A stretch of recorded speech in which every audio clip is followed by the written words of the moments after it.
Growing up in Rutherford, it's awesome because it's a small town, you know everybody, all the kids you know growing up in school and everything. I think the special thing about growing up in Rutherford was that everybody you know around you is basically close to you, and you begin to grow and to know everybody.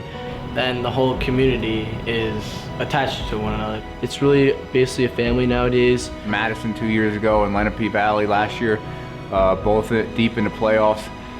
Sophomore year, we make it to MetLife undefeated. Junior year, we're coming into state semifinals. We have one loss. Getting knocked out at home in front of our home fans last year against Lenape Valley, that was the most heartbreaking thing I've ever witnessed. Coming into the season, I thought we had a great team, a group of guys. I was pretty excited. I mean, 5 months of no football is too much for me. And my expectations going into the season were high. We had a lot of returning starters, and I wasn't going to sell myself short and the team short. It was a championship or bust for us.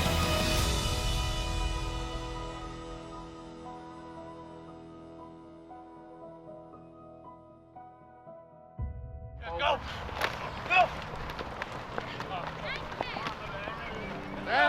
During off-season workouts, all the juniors that had been through that great environment that we had, that all the seniors that had left in the past 2 years really set the tone for work ethic. And Billy, Vinny, Jacob, all the seniors, they just stepped up and took the role of leading our team. Billy Finn was going to have to be the guy to step it up. He is a 4-year starter. He started since his freshman year, played multiple positions, so he's got the most experience on there. Another guy that comes to mind is Vinny Nikolic was the other 3-year starter we had. So between those two guys, they were the only 3 or more year starters that we had on the team. Brandon Baum was huge, coming up as a captain for us and a leader of this team. So, it was guys like that, those seniors who have been through this now a few times, and it was their time to step up. Family on 3. 1, 2, 3, family! Our first official practice was Monday, August 7th. The first couple practices in August, they were tough, always tough, especially if you're younger. The first day in August, it's known as Hell Week for a reason. 105-degree heat, and going smacking with your boys every day for weeks on end, and it gets grueling. Practice after practice, drill after drill, wears on your body mentally and physically, but we pushed through and we knew that there was a light at the end of the tunnel. Our first scrimmage was Warrenton Heights. It went pretty well. Then our second one was against Beckton. So it was kind of shaky. And our third one was New Milford, which was terrible. We got blown out. Kind of looked slow for us for the year. When we played New Milford, we got crushed in the scrimmage in the preseason. And coach, it was a really big wake-up call because we've been steamrolling over teams for the past 2 years, and this is the only time we've really gotten our asses handed to us, and we really needed to get it together. And it was basically a wake-up call, and it was time to get serious and get ready for the season. They were more of a wake-up call for us because we knew that if we wanted to really have a chance at something this season, that we'd have to get right and not mess around. After a month of practice, school started and it was time for the games to begin. Our first home game was Friday night at home against our rival Glen Rock. Glen Rock, we never liked Glen Rock. Playing against them past 4 years now, so they were always one of our biggest rivals. We opened up to them every year, and then we're trying to keep the win streak alive. We beat them the past 3 years. The rivalry with Glen Rock was like no other. All summer long, we knew that Glen Rock was our opening game, so we were all excited and getting ready constantly to play Glen Rock. Even in June, before school was even let out, on our weight room locker whiteboard, we had the countdown to when we could play Glen Rock on our new field. On our first drive of the game, K. Rush threw a ball down the sideline to Regan Landrigan, who takes the ball down to the 1-yard line. Tied at 7 in the third quarter, Johnny Mendez ran up the middle for a 3-yard touchdown. Our defense continued to shut down Glen Rock quarterback Dom Patania. Regan Landrigan and Lawson Fisher got to him this time. On 4th down, Regan Landrigan gets the sack to turn the ball over on downs. We won 19-14. Next week we travel to Lodi on Saturday.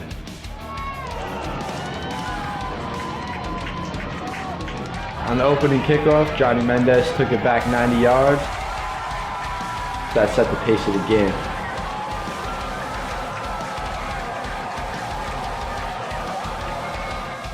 We won 27-10. Week 3 had us under the lights on Saturday night in Powell Park. Johnny finds the end zone on the goal line. Johnny Mendez added a catch for a touchdown from Kyle Russell in the corner of the end zone. Johnny Mendez wasn't the only one scoring. Tyler Ponte caught a 34-yard touchdown for Kyle Russell. But for good measure, Johnny Mendez would score again through the air. This time, Kyle Russell connecting with an 18-yard touchdown. We won 42-0. We returned home to face Garfield on Friday. Early in the first quarter, Johnny Mendez rushed for 51 yards. We couldn't punch the ball in that drive and missed the field goal. K. Russ hit Joe Yai for a 9-yard touchdown for the opening score of the game. We led 7-0. We were only up 7-0 at halftime. Then Regan Landrigan took the toss outside for a 32-yard touchdown to make it 13-0 after a missed extra point. At the start of the fourth quarter, Kyle Russell threw a screen pass to Johnny, who shook 2 tackles and took it 29 yards for a touchdown.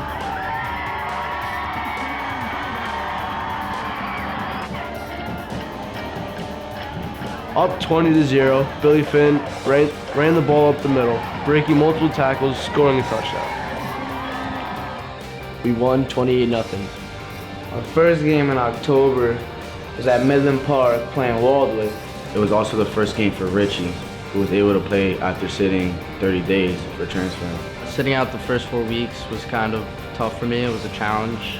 I really wanted to be out there on the field with them. Putting pads on for the first time with this new team, I was pretty excited. Kyle Russell finds Owen Meister in open space for a 31-yard touchdown to get us on the board first, 7-0. Kyle would find Johnny for the 20-yard touchdown. We led 14-0. They couldn't get anything going against our defense. Richie Marks sacks the Waldwick quarterback for a 10-yard loss. In the second quarter, Rich Marquez jukes and dives into the end zone for a 16-yard touchdown. We won 27-6, and we're 1 win away from clinching our 3rd straight division title. After the bye week, we faced off with Manchester, who was undefeated, for our last game before the NJIC playoffs. Winner of this game would get into the playoffs and win the division. It was also our homecoming game. Richie Marquez scores a 5-yard touchdown on the quarterback. We went up 7-0. Midway through the second, Kyle threw a touchdown pass to Richie for 19 yards. Our defense came up with a big game again. Manchester quarterback Antonio Biscotti is sacked by Ricky Meadow.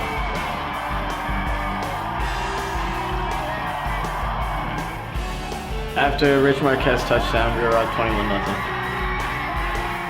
Manchester only totaled 69 yards on the ground and completed 5 passes. We shut them down for a 20-0 win. Winning a 3rd straight division title feels amazing because of how many doubters we had. We had press doubting us, and we all came together to pull something off that nobody thought we could. Winning a 3rd straight division title was insane. It was something that we always wanted to do, and when I was a freshman, there was that whole mentality of we weren't there yet, but we could get there. So coming from my freshman year, watching everyone with the losing season into 3 straight years, we just we're killing it. It's really awesome to see that happen. Last year, after we lost to Pompton Lakes in NJSC semifinals, it left us with a bitter taste in our mouths, and Coach Howell basically vowed to make sure that never happened again, and he wanted to bring back this NJSC playoffs home. Our feeling going back to NJSC was to prepare ourselves well and to finish the job this year. We traveled to New Milford for the semifinal game. We knew it would be a tough game. New Milford reached the state finals last season. Billy Finn scores a 20-yard rushing touchdown to give us an early 7-0 lead. but New Milford answered with 2 touchdowns, and we were down 13-7 at half. Kyle Russell throws a fade to Rich Marquez for the touchdown. We were down 27-14 entering the fourth quarter. The last offensive drive of the third quarter was really what defined our season. We just went down 27-7 midway through the third. You know, our kids could have easily packed it in and folded at that point. It was real easy to call it quits, but we put together a 9-play, 70-yard drive that was capped off by a Marquez touchdown in the corner of the end zone, and just like that, it was a 2-score game before the end of the third quarter, and gave our kids some confidence. Then we began the comeback. Kyle rose to his right and finds Joe Ivanovic for the touchdown that would close the New Milford lead to 6. Our defense was going to let them score again. It was up to our offense. Kyle found Ricci for a go-ahead touchdown with extra point. We led by 1. Then Billy Finn runs it in for the touchdown, securing our ticket to the NJIC championship. We scored 28 unanswered points in the fourth. We came back to win 42-27. We would host Hasbrook Heights, who beat Wallington in the NJIC championship. The hype for Heights was crazy. It was the NJIC playoffs. It was the second year they were ever doing the tournament. It was our first year to be in the final round. It was awesome. We wanted to win. It would give us a lot more confidence going into states. We knew that they hadn't lost a game in 2 years, so there was a lot of pressure on us. But going into the game, we were confident, and it was pretty hype. The hype before Heights, it was like the whole school was coming together for this one game. It wasn't just us doing our own thing. The teachers were giving us support, the students, so it was nice that the whole school came together for it. We all hate Heights, so that just made it pretty cool because nobody likes Heights from Rutherford, so that's what made playing Heights really hype. Playing that game under the lights with all those fans, it was honestly a great feeling, knowing that everyone was there to support us and have our backs. That feeling is amazing. The atmosphere is ridiculous. Just a bunch of goosebumps around you, but that feeling you have in your body just feels great. Heights scored first. From the 25, a receiver got open over the middle and scored.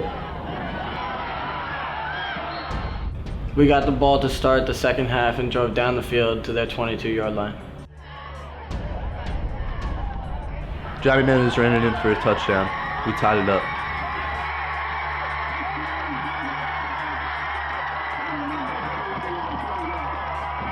Heights had the ball a few seconds ago, and they lined up for a 41-yard field goal.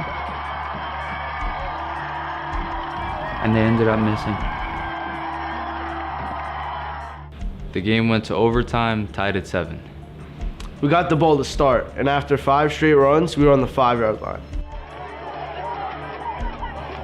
Kyle Russell found Johnny Mendez for the touchdown, and we took a 14-7 lead.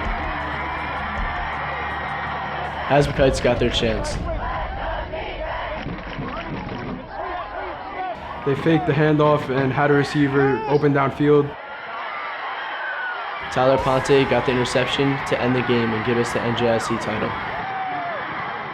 While the ball was in the air, as soon as I saw that ball, I'm like, it's mine. It's mine. I knew it had to be because, all right, so there was a guy coming. He undercut me, and it was a trick play. So what happened was he was running open. I saw him, and I was like, all right, this guy's obviously getting the ball because nobody's covering him. He's wide open. So the second I saw he was open, I started sprinting towards him. I looked back, I saw the ball, and I was like, it's mine. As soon as he caught it, you just heard the fire trucks going, all the student section going crazy. And then you just see Tyler in the end zone, he throws the ball in the air, and then our siren comes running out. And it was honestly one of the best feelings in my entire life because I turned around mid-play, and I just see the ball going through mid-air. And then 2 seconds later, it's in our man's hands, and I just knew that we won and we were champs. Coming down with the interception, it was great. I remember holding the ball in there, looking into the stands. I saw everybody with their hands up. And I don't know, I just saw my team coming after me. It was probably one of the greatest moments in my life. After winning against Heights, it was a big accomplishment, but we knew there was more that we could do. We didn't think that. We knew that wasn't the end of the season because we wanted more out of it, and just winning the NJIC wasn't good enough for us. That was one of our 3 goals on the season. 1 was to win the league championship, which we already accomplished. 2 was winning the NJIC championship, which was fulfilling, but we knew after winning that we had a real shot at winning states. Now it was time for the state tournament. We were the number 1 seed in the Group 2 North 2 bracket. We matched up with Lyndhurst in the first round. After a 40-yard run by Johnny, Billy takes a direct snap 8 yards in for a touchdown. Mateo Sullivan bangs a field goal through the uprights to extend the Bulldog lead to 10-0. Johnny Mendez takes the handoff, looking like Shady McCoy, bounces on the outside, scores for an 8-yard touchdown, making the score 17-0 right before the half.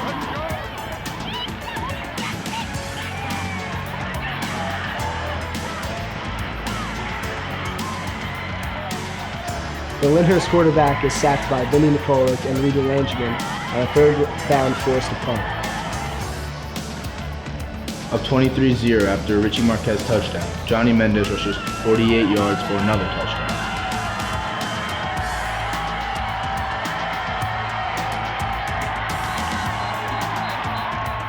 We rolled through Lyndhurst 30-6. Round 2, we face Lenape Valley. Kyle Russell does a 16-yard pass to Rich Marquez for the opening score.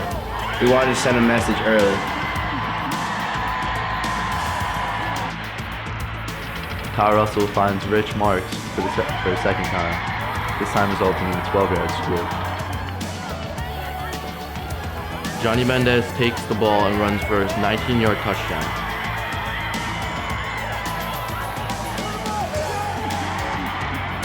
Billy Fan dives into the end zone from the goal line for the 1-yard touchdown score. We are up big.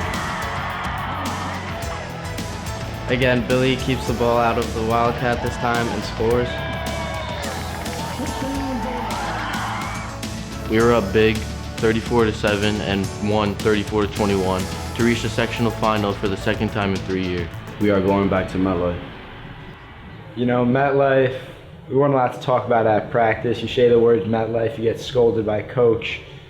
So finally, when we had the liberty and the ability to say it at practice, it's just a phenomenal feeling, and everyone wanted to be there, everyone wanted to be at practice, and the energy was insane. We had 2 weeks. In the first week, we really took the time just to focus on ourselves and watch some films of our own practices, and not so much worry about Hackettstown, but worry about correcting our mistakes and getting better.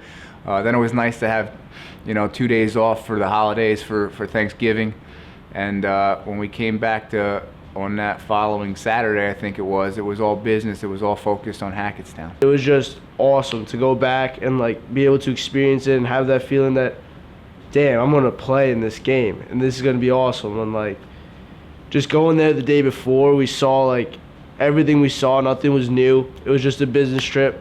Coach prepped us before. We were just ready to go in there and be all business and be ready for game day to get the dub. I mean, when we visited MetLife, it was more of a business trip than it was fun. I mean, we looked around, we were ready to go. We were just imagining ourselves on the field playing the game. And to know that it was right down the road, and to know that we would have our home crowd supporting the game. I mean, really anywhere our home crowd would have came to, but at MetLife, it was going to be special.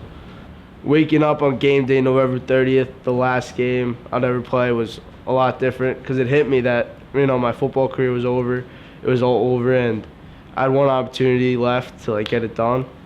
It was really nerve-wracking to wake up, and then it just hit me that it's football time. We're at the state chip. It's time to get the job done. I was just so excited and so nervous at the same time. It was insane. Waking up the day at MetLife, there was obviously a lot of jitters in my stomach, but you had to think of it as just a normal game. Coach Howell had been saying this all week.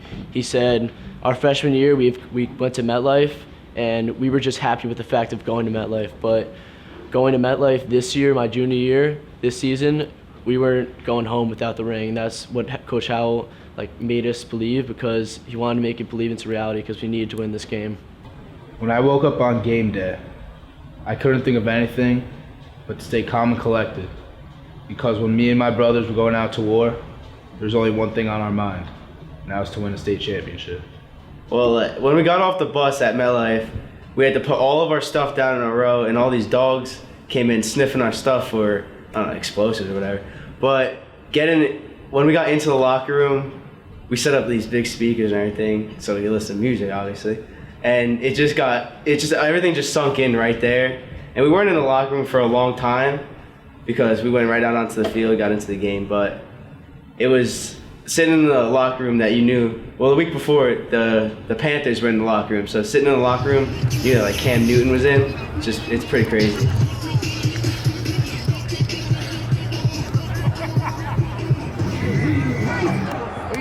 We were here, I guess, 2 years ago.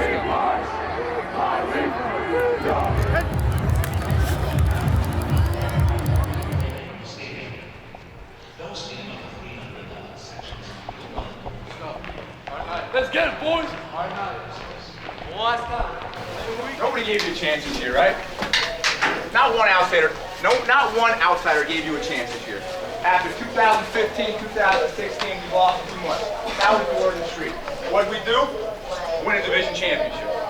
Going into the NJIC playoffs, nobody gave you a chance. They said New Milford kicked their ass in the preseason. They're going to do it again. Hasbrook Heights, undefeated state champs. They don't stand a chance. What did we do? Well, you know what we did. Going into the section now, loaded section, Madison, Lenape Valley, Hanover Park, Caldwell. They don't stand a chance. Well, where are we, fellas? Where are we? Nobody gave you a chance this year, except you know who? Everybody in this room. Every one of you guys knew that this was going to happen this year. Every one of you, every one of your coaches, and more importantly, me. I had your back from day one, and I'm always going to have your back, fellas. You know why? Because we are a family. That means something right there, fellas. That's not just something that you break the huddle with or you break down practice with just to say it. It has meaning. We're a family, guys. You spend more time together since August than your real family, since June. We've been through so much together, and we're gonna fight for each other tonight because we're family. You're not gonna let him down. You're gonna block your balls off for him. You're gonna run your ass off for the next guy. You're gonna do it for him, all right? And when you guys up front are tired, think about the guy next to you, right, Lawson? And you think about it, and you think about Vinny, and Vinny you think about Bob, and you're gonna do it for each other tonight, not anybody else, but for us, the guys in here, the family. More importantly, do it for that guy right there, and my man right here, who would do anything to be in your shoes right now, but can't. They're the reasons we got here. Now we're gonna finish it for those guys. For those guys. And you don't gotta do anything different than what you did all year long. Just execute. Be a bunch of tough son of a bitches like you've been for 10 games. Do it one more time. Be a bunch of renegades for one more time. And we're gonna get that freaking ring, boys. Let's go! Nothing gets in our way, boys. Nothing. We ready? Here we go! Here we go, Bulldogs! Here we go! Here we go, Bulldogs! Here we go! Here we go, Bulldogs! Here we go! Here we go, Bulldogs! Here we go! Here we go, Bulldogs! Here we go! Here we go, Bulldogs! Here we go! Here we go, Bulldogs! Here we go! Here we go, Bulldogs! Here we go!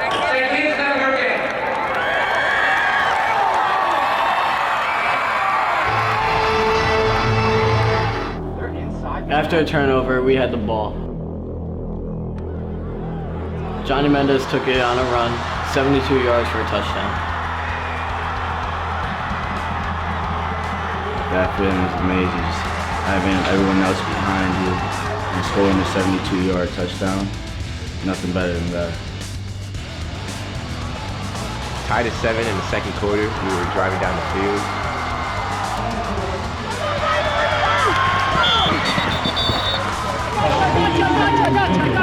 Billy Finn in the shotgun at the 1. Takes direct snap. Behind the line, in for a touchdown. Great blocks. We're winning. We were up 14-7. Under 2 minutes in the half, Hackettstown was driving and they got the ball down to the 5. Nick Gagliardi, who was our quarterback, scrambled in for a touchdown. But then they missed the extra point. We took the 14-13 lead into halftime. Halftime in MetLife Stadium. Well, I think the most important point of emphasis there was to remind the kids that we're winning the game. At the moment, we were up 14-13, and even though they just scored with about 1:30 left in the second quarter, you know, the momentum seemed to be shifting their way. Just to remind the kids that, you know, we had the lead, and that's very important in high school football. We're up by 1. We're getting the ball. You know, we got to put together a nice long drive, punch it in, go up 2 scores hopefully, and you know, play some defense. We got the ball to start the second half. We rode Billy Finn for 4 straight plays to get into Hackettstown territory. Then Kyle Russell rolled out and floated the ball over the defender to Johnny Mendez. Johnny Mendez jumped into the end zone. We went up 8, 21-13. In the fourth, Hackettstown had one more chance on 4th down with just over a minute left. We came up with the big stop.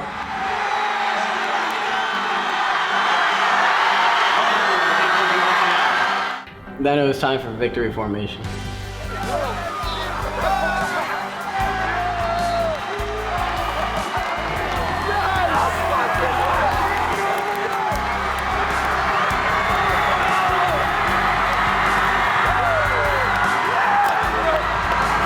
You know, we were in victory formation. It was so bittersweet.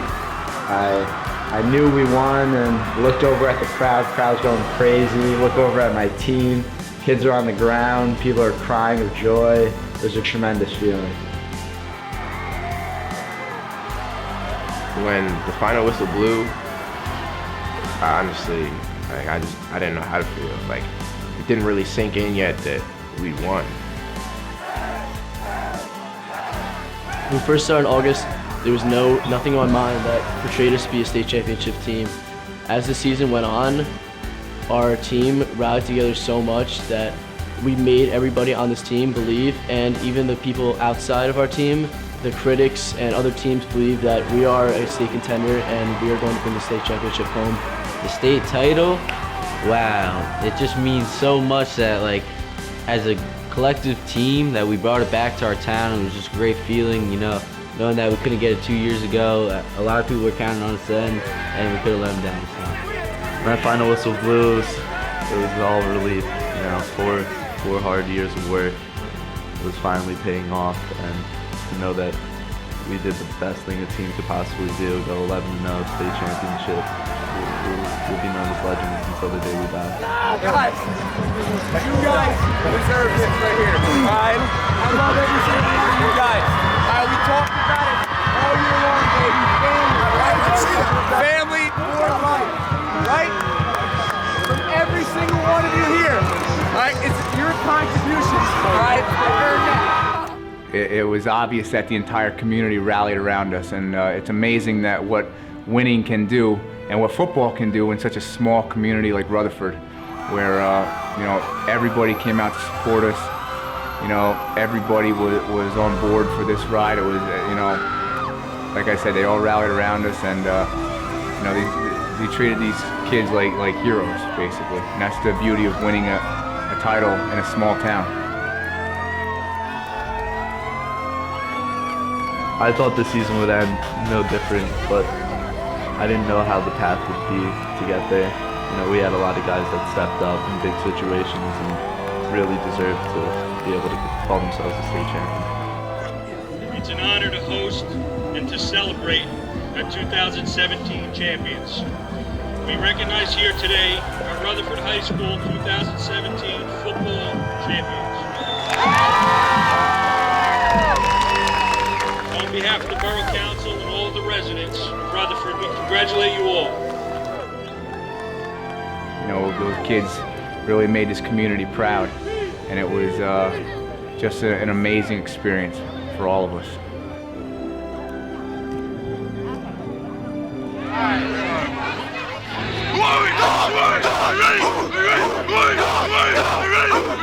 This is Rutherford!